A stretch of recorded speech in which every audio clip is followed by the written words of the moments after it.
Salamat ako ninyo pagsuporta ninyo ako. Hindi ko pong ninayangan pag iyo pagsuporta ako. Ninyo pagtapon, pagkabaho akong legal kung sa akin siya. Yan, karang mga programa at natin mo pa yung iyo masuporta ko. Salamat.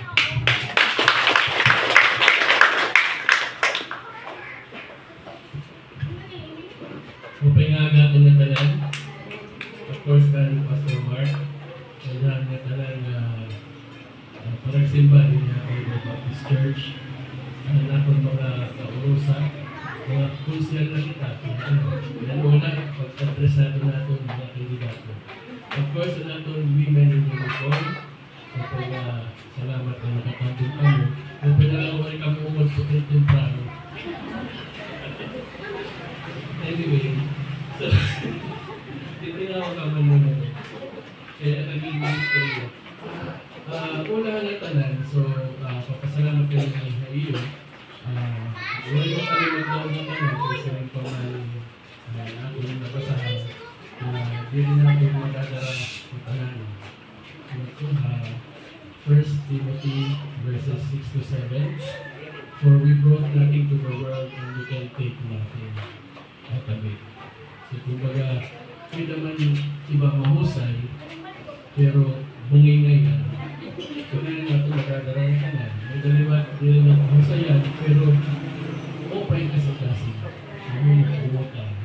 So, hey Lord, maaaring ko dito yung balansi.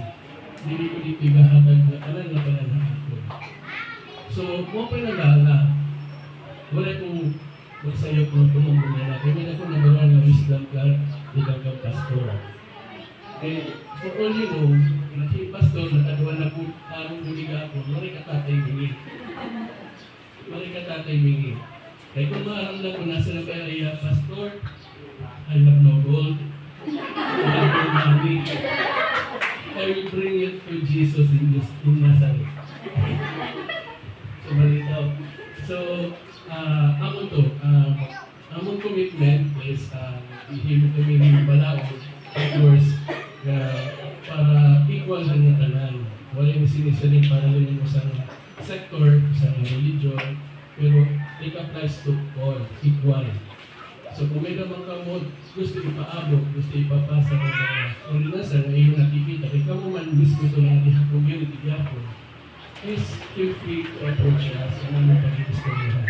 Wala naman ang makakag-benefit ng Baptist Church. Okay. Thank you very much, Pastor.